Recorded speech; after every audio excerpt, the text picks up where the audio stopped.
आज सुभाष चंद्र बोस की जयंती के अवसर पर धर्म नगरी बाड़क की श्री कृष्ण 1008 विद्यनाथ बाबा जी गौशाला के इस प्रांगण में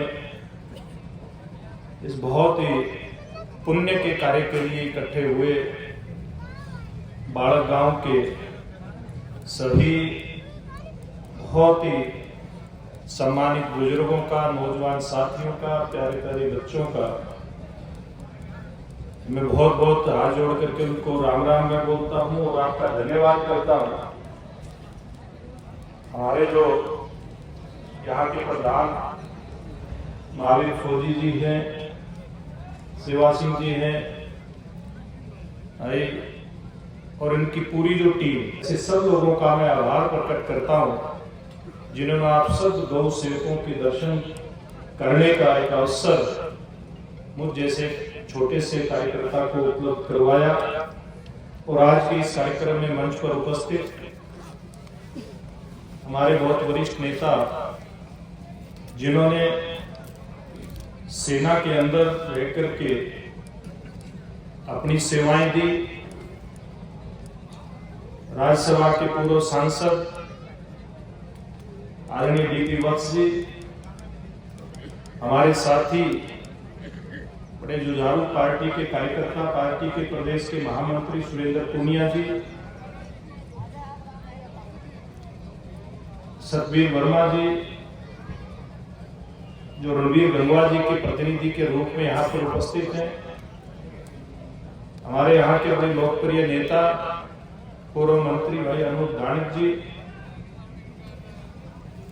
इस समिति के अन्य सदस्यगण और इनमें खास करके पूर्व सरपंच बलवंत जी, कुलदीप जी, मास्टर साधु राम जी, रघुवीर जी, शमशेर जी, चांदीराम जी, रोशन शर्मा जी और भारतीय जनता पार्टी के आईटी सेल के और आपके गांव के ही हमारे साथी जगदीप रेड्डू जी।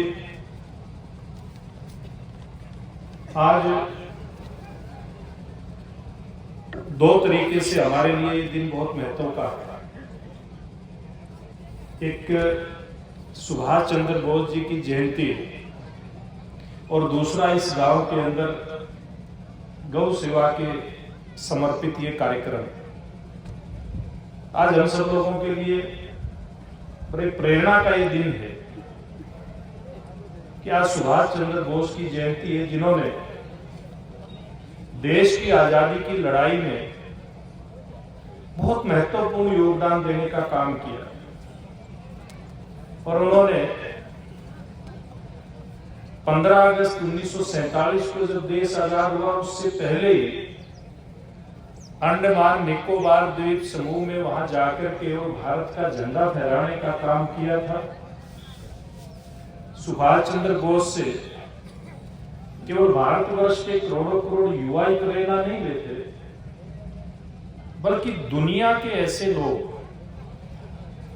जो राष्ट्रवादी विचार के आधार पर काम करते हैं, अपने देश की सेवा का संकल्प लेते हैं, रक्षा का संकल्प लेते हैं, ऐसे सब लोग भी सुभाष चंद्र बोस को याद करते हैं। बहुत बड़ी शख्सियत वो अपने आप में थी और मुझे इस बात का सौभाग्य मिला, अभी मैं 20 तारीख को कोलकाता में था जहां पर सुभाष चंद्र बोस का जन्म हुआ। उस पवित्र भूमि को और उनका जो स्मारक बना है उस पर जाकर के नतमस्तक होने का मुझे सौभाग्य मिला। मैं तो आप सब यहाँ गौ प्रेमी, गौ सेवक बैठे हैं, आपसे प्रार्थना करूंगा कि आज के दिन से हम सब लोग प्रेरणा लेकर के और गौ सेवा के साथ साथ समाज और देश की सेवा के प्रति समर्पण का भी हम संकल्प लेकर के जाएंगे तो निश्चित रूप से आज हम सब लोगों का इस कार्यक्रम में आना सार्थक सिद्ध होगा। अभी मेरे से पूर्व के वक्ताओं ने भी और हमारी जो भजन मंडली है इसके जो गायक थे, इन्होंने भी गौ सेवा और गौ माता की महिमा के बारे में हम सब लोगों को बताने का काम किया है। देखिए, हम दुनिया की सबसे प्राचीनतम संस्कृति हिंदू संस्कृति के ध्वजवाहक यहाँ पर उपस्थित हैं। हमारे भारत की जो संस्कृति है इसका झंडा पूरी दुनिया के अंदर फहरता था और भारत विश्व गुरु का दर्जा हासिल किए हुए था पौराणिक समय में। और हमारी जो संस्कृति में जितनी भी मान्यताएं हैं उनमें कहीं कोई बनावटीपन नहीं है। हर बात हमारी संस्कृति की, हमारे हिंदू धर्म की न केवल मान्यताओं पर आधारित है बल्कि विज्ञान के ऊपर आधारित है। और इसीलिए तो जब कभी इस प्रकार की बात आती है, एक बार स्वामी विवेकानंद जी जब शिकागो के अंदर गए थे तो उनसे एक सवाल किया था कि सबसे पवित्र दूध किस चीज का आप मानते हो? तो उन्होंने कहा था कि भैंस का दूध पवित्र भी होता है और पौष्टिक भी होता है। तो सवाल करने वाले ने कहा कि हमने तो सुना है कि भारत में गौ को माता कहते हैं और उसके दूध को ही सबसे अच्छा मानते हैं। तो उन्होंने एक बात कही थी कि वो दूध नहीं है, वो अमृत है, वो अमृत के समान है। इसलिए हम गाय माता की पूजा करते हैं, उसको हम माता के समान मानते हैं, माता कहकर के पुकारते हैं। और जब कभी भी इस प्रकार का आयोजन होता है तो शुरुआत गौ माता की जय जयकार से होती है। और इतना ही नहीं, हमारी तो इतनी महान संस्कृति, इस धरती को जिसके ऊपर हमने जन्म लिया, जिसके ऊपर हम लोग विचरण करते हैं, हम लोग खेल कूद करके बड़े होते हैं, इसी का दिया हुआ अन्न पानी खाते हैं, हम इसको भी माता के स्वरूप में मानते हैं, भारत माता के रूप में, धरती माता के रूप में इसको पुकारते हैं। तो इस प्रकार की महान संस्कृति के हम ध्वजवाहक यहाँ पर उपस्थित हैं।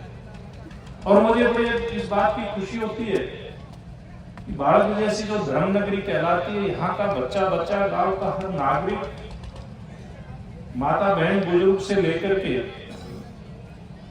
और युवा और यहाँ तक कि बच्चों के बारे में भी बताया गया। कुछ बच्चे गेट पर स्वागत के लिए मिले कि सैकड़ों बच्चे सुबह से शाम तक सेवा भाव से गौ माता की टहल बजाने में लगे रहते हैं। इससे बड़ी बात कोई हो नहीं सकती। इस बात के लिए मैं आप सब लोगों को प्रणाम करता हूँ, आपका मैं धन्यवाद करता हूँ कि इतनी बड़ी प्रेरणा का काम आप लोग करते हैं और होना भी चाहिए। जब कोई इस प्रकार का काम करते हैं तो ना केवल गौ माता की सेवा होती है बल्कि जो आज के समाज में युवा कई बार हमारी संस्कृति को छोड़ करके पश्चिम संस्कृति की तरफ यानी कि विदेशी संस्कृति की तरफ भागता दिखाई देता है, खेल कूद छोड़ करके और नशों की तरफ बढ़ता दिखाई देता है, तो ये गौ सेवा जैसे या अन्य समाज के जो काम होते हैं सेवा के, वो ऐसे काम होते हैं जिनके चलते समाज की सेवा, गौ माता की सेवा तो होती है, बल्कि बच्चों को भी और देश की भविष्य की जो पीढ़ी है उसको भी सदमार्ग पर चलने की प्रेरणा मिलती है। और वो ना केवल खुद सदमार्ग पर चलेगा बल्कि अन्य युवाओं को भी ठीक रास्ते पर चलने की प्रेरणा देगा। तो बहुत बड़ा काम आप गौ सेवा के साथ साथ इस गांव के लोग कर रहे हैं। धन्य है ये संतों की नगरी भारत जो इस प्रकार के अभियान में लगी हुई। और इसी प्रकार का काम हमारी सरकार देश में नरेंद्र मोदी जी के नेतृत्व में कर रही है। और हरियाणा प्रदेश के अंदर पूर्व में मुख्यमंत्री मनोहर लाल जी के नेतृत्व में मुझे याद है कि हरियाणा ऐसा प्रदेश बना जिसकी विधानसभा के अंदर गौ सेवा और संरक्षण का कानून पास किया गया और गौ माता की तस्करी पे, गौ माता की हत्या पे जघन्य इसको अपराध मानते हुए और अपराधियों को कड़ी से कड़ी सजा मिले, इस बात का प्रावधान अगर किसी प्रदेश ने किया तो आपकी भारतीय जनता पार्टी की सरकार शासित प्रदेश ने किया। इसके लिए मैं उस समय के मुख्यमंत्री मनोहर लाल जी का कोटि कोटि धन्यवाद करता हूं और उसी परंपरा को आगे बढ़ाने का काम वर्तमान के मुख्यमंत्री नायब सिंह जी कर रहे हैं। मुझे याद है कि पूर्व में अपने आप को बहुत बड़ा किसानों का मसीहा या गौ सेवक कहने वाले लोगों ने भी हरियाणा की राजनीति में अपना परचम फहराया, कई बार प्रदेश के मुख्यमंत्री बने, लेकिन आप लोगों को पता है कि किस प्रकार से गौ सेवा के काम में उनका सहयोग रहता था। मैं ज्यादा उसकी चर्चा नहीं करूंगा, लेकिन इतना जरूर कहूंगा कि पूर्व की सरकार में 5 रुपए गाय के हिसाब से सरकारें पैसा देती थी और बहुत थोड़ी सी गौशालाएं रजिस्टर्ड थी। नाम मात्र का पैसा गौ सेवा के लिए पहुंचता था। ये जो सरकार आई है, इसने सारे रिकॉर्ड तोड़ करके रख दिए और वर्तमान में जो गौशालाएं रजिस्टर्ड हैं उनको बच्ची के लिए, बच्चे के लिए यानी कि बछड़े के लिए और बछड़ी के लिए 10 रुपए, गौ माता के लिए 20 रुपए, नंदी के लिए 25 रुपए प्रत्येक दिन के हिसाब से उनके चारे के लिए सरकार ने देने का काम किया है। तो बहुत बड़ी बात है और ये रुकने वाला नहीं है, ये आगे बढ़ने वाला है। और इसके अलावा हम जैसे जो लोग, जिनको आप लोगों ने ताकत दी है, राजनीतिक ताकत दी है, उसी राजनीतिक ताकत के चलते, उसकी बदौलत ही ये गौ सेवा संरक्षण जैसे कानून हमारी सरकार लेकर के आज गौओं की सेवा में राशि 5 गुना तक बढ़ाने का काम भी आप लोगों के आशीर्वाद से हुआ। आप लोगों ने सरकार बनाई तो इतना बड़ा काम हुआ। और इसके अलावा जब हम जैसे लोग आपके बीच में जाते हैं, जैसे जनरल बस यहाँ बैठे हैं, इन्होंने भी, मैं चर्चा कर रहा था तो 50 लाख के आसपास गौशाला में और इस गांव को अपने संसदीय कोष से पैसा देने का काम किया था। और अभी सतवीर वर्मा जी और जो हमारे प्रदेश के महामंत्री सुरेंद्र पूनिया जी भी आपके सामने घोषणा करके गए हैं, पहले भी दे रखे हैं। ये तो भाई चालू खाता है, आज थोड़े रह गए तो भाई सरपंच साहब हो गया, अगर भूल चूक लेनी देनी है, कोई हिसाब किताब करा करे, क्या करे, तो भूल चूक लेनी देनी होती है। तो भाई बालक निवासियों, चिंता करने की बात नहीं है। गौ सेवकों की सरकार है, देश में भी प्रदेश में भी, तो ये कोई कमी नहीं छोड़ेगी। मैं अपनी बात को समाप्त करने से पहले आप लोगों को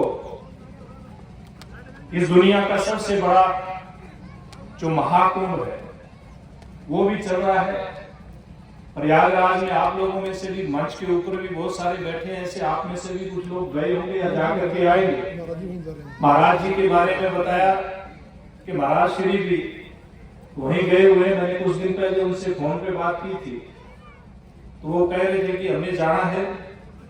तो ऐसे दुनिया के सबसे बड़े इस पवित्र मेले की, कुंभ, महाकुंभ की मैं आपको बहुत बहुत बधाई देता हूं। और ये आप लोगों को आजकल तो मीडिया, सोशल मीडिया में सारी जानकारी उपलब्ध रहती है। बड़े बड़े देशों से ज्यादा लोग तो हमारे देश के नागरिक जो इस धरती माता को माता कह करके पुकारते हैं प्रयागराज में, और वहां पर जाकर के पवित्र नदियों में डुबकी लगाने का काम करेंगे। और ये जो लोग कई बार हमारी संस्कृति पर उंगली उठाते हैं और हमारे समाज में जातवाद की बात को भी कुछ लोग बढ़ावा देते हैं, तो सारा गांव बाहर बैठे, आसपास के लोग बैठे। साधु राम जी, जब आप डुबकी लगाते हैं वहां के पवित्र जल में, तो किसको पता होता है कि पड़ोस वाला डुबकी लगाने वाला किस जाति का है, किस बरादरी का है? एक ही पानी में डुबकी लगाते हैं कि नहीं लगाते? एक ही घाट के ऊपर वहीं संत साधु संत वहां पर उस पानी में डुबकी लगाते, वहीं पर हमारी घाट पर माता की 36 बरादरी के सपूत भी वहां पर डुबकी लगाते हैं। कोई ऊंच नीच कुछ नहीं है, इसलिए समय की मांग है। और ये महाकुंभ कोई पहली बार नहीं लग रहा है, ये सदियों से हमारी परंपरा का हिस्सा है। एक बात की कल्पना करिए, जब सदियों से आप और हम सब मिल करके 36 बरादरी के लोग सब छोटे बड़े मिल करके संतों के साथ पानी के अंदर एक साथ डुबकी लगाते हैं, उस समाज के अंदर कोई जात पात की व्यवस्था हो सकती है क्या? नहीं हो सकती। ये तो बीच में कुछ इस प्रकार का कार्यकाल आया था जिसने, चाहे वो मुगलों ने इस देश के ऊपर राज किया या फिर अंग्रेजों ने इस देश के ऊपर राज किया, उन्होंने जो कर्म के आधार पर जाति की व्यवस्था हमारी संस्कृति ने हमारे समाज को दी थी, उस कर्म आधारित व्यवस्था को तोड़ करके जातिवादी में उसको परिवर्तित करने का जो काम किया।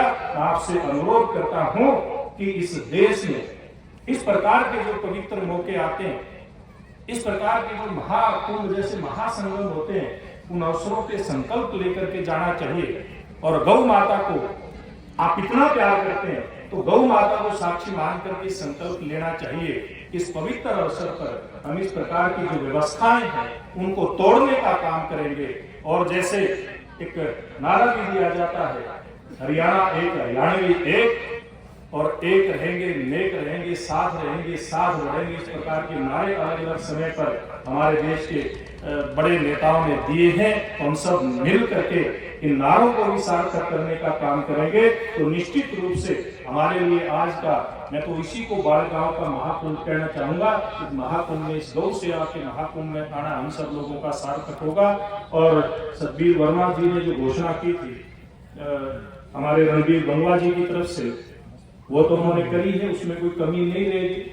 वो एक दो बात की कह रहे थे, वर्मा जी फिजिबिलिटी सारी चेक हो जाएगी, कोई दिक्कत नहीं आने देंगे, वो तो करवाएंगे। और 11 लाख रुपए मैं आप लोगों को इससे अलग देने की घोषणा करता हूँ।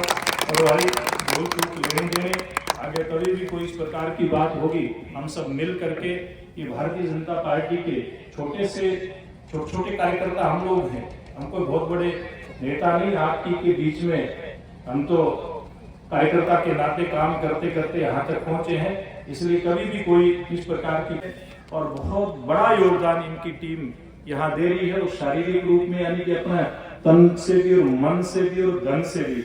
और एक बात और मेरे ध्यान से उतर गई थी, आज मंच के ऊपर, मंच के सामने बहुत सारे हमारे बंधुओं ने, बुजुर्गों ने, नौजवान साथियों ने इस गौशाला में गौ सेवा के लिए योगदान दिया है। ऐसे सब साथियों को भी मैं बहुत बहुत उनका धन्यवाद करना चाहूंगा कि उन्होंने 1 रुपए से लेकर के लाखों रुपए तक का योगदान इस गौशाला में अपनी कमाई से दिया है। ऐसे सब लोगों के सहारे अपने समाज के काम चलते हैं।